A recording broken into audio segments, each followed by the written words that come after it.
भगवान सुखदेव राजा परीक्षित को कथा बता ही रहे थे कि एक पावन चरित्र बताया जड़ भरत का।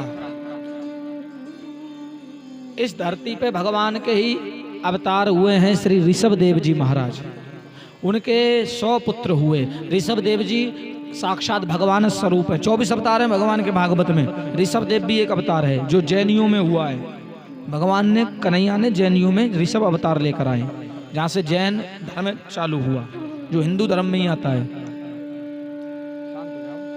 100 पुत्र हैं ऋषभ देव के। ज्ञान दे रहे हैं 100 पुत्रों को कि बेटा हमें क्या करना चाहिए। बेटों ने बोला खाओ पियो उठो मौज लो बस। बोले अच्छा भगवान की भक्ति कौन करेगा जिसने तन दिया है, उसका कर्जा भी तो चुकाना है। सत्संग सुनाया, 99 बच्चों ने सुना, एक कान से दूसरे से निकाल दिया। 100वां बेटा सबसे छोटा था, भरत नाम था, उसने सुना और हृदय में बिठा लिया उस बात को। और श्री भरत छोटे वाले बेटा, राम के भैया भरत नहीं है, ये ध्यान रखना। श्री भरत ने ये बात हृदय में बिठाई, भगवान का भजन करने लगे। एक दिन खेत पे काम करने गए। भैयाओं ने कहा भाई भरत तू खेत पे रहना, हम भोजन करके आए घर से अभी, और कोई चिड़िया जानवर आए तो भगा देना। बोले ठीक है। भैया खेत पे से घर पे भोजन करने आए। चिड़िया आई खेत में, भगाने का काम दिया था भरत जी ने, लेकिन भगाई नहीं चिड़िया। क्या कहने लगे, राम जी की चिड़िया राम जी के खेत, खाओरी चिड़िया भरे भरे पेट। भैयाओं ने कहा तुमसे हमने कहा था चिड़िया ना आए, हमारा खेत ना उजाड़ जाए, देखो तुमने क्या कर दिया है, जानवर घुसे जा रहे हैं। अरे भैया हम तो कमा के और खेती करके खा लेंगे, परंतु ये जानवर ये चिड़िया तो ऐसी दाना चुग के खाती हैं, इनको भी हम तुम नहीं देंगे तो कौन देगा।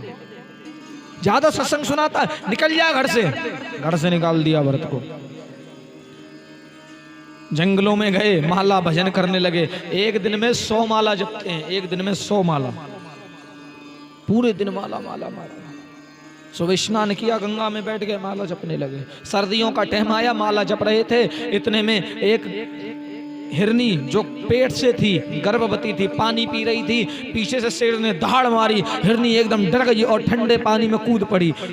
उसका गर्भपात हो गया।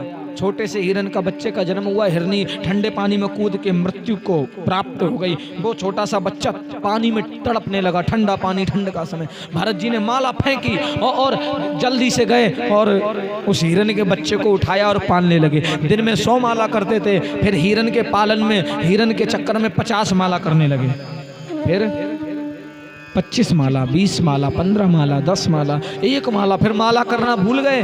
बच्चों को, हिरन के बच्चे को पाल रहे हैं, भगवान का भजन करना भूल गए भरत जी। एक दिन हिरन का झुंड आया, वो हिरन का बच्चा अपने हिरन के झुंड में चला गया। भरत जी ने कहा तेरे चक्कर में मैं भगवान को भूल गया, तू मुझे छोड़ के चला गया। अंते मति सागति, मरते समय हिरन की याद करी तो अगले जन्म हिरन का मिल गया। हिरन पाला, हिरन मर गया। तुम लोग क्या पालते हो अपने घर में, बोलो क्या बनोगे। गुरुजी कुत्ते पालते हैं। मैं नहीं कह रहा तुम ये बनोगे, लेकिन भागवत कह रही है अंते मति सागति, मरते समय जैसा सोचोगे वो बन जाओगे। मरते समय हिरन के बारे में सोचा, बन गए हिरन।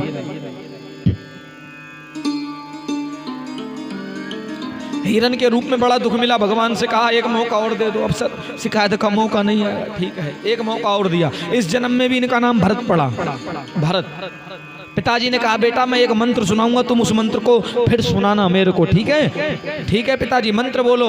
ओम भूर्भुवः स्वः तत्सवितुर्वरेण्यं भर्गो देवस्य धीमहि धियो यो न प्रचोदयात्। बेटा नहीं, जू का तू मंत्र सुना दिया, जैसा का वैसा ही मंत्र सुना दी एक बार में, छोटे से बेटा ने। पिताजी ने सोचा यार बेटा तो बड़ा ज्ञानी, एक बार में सुनते ही सुना दिया, ये भागवत सीखेगा बहुत सुंदर।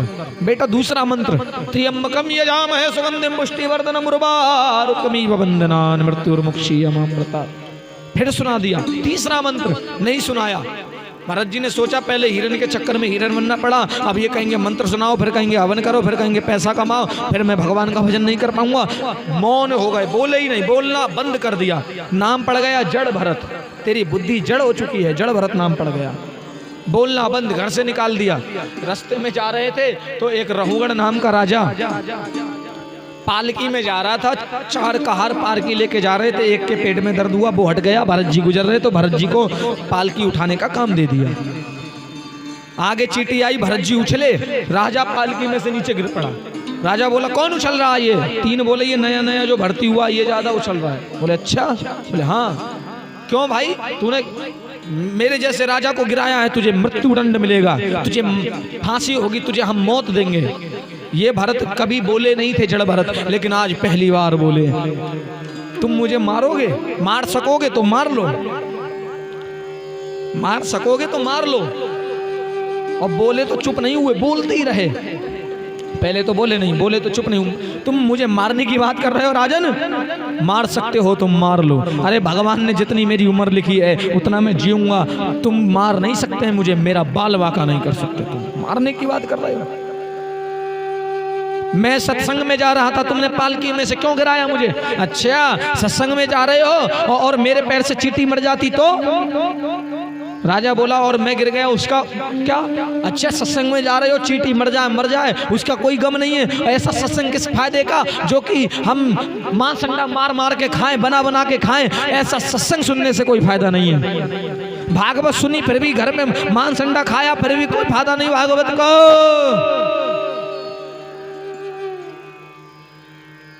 जड़ भरत कहने लगे अरे रहूंगड़, सत्संग सुनने जा रहे हो और चींटी मर जाए तो उसका कोई गम नहीं है तुम्हें? ऐसा सत्संग किस फायदे का? देखो भागवत क्या सिखाती है, गीता जी में क्या लिखा है? अहिंसा ही परमो धर्मा।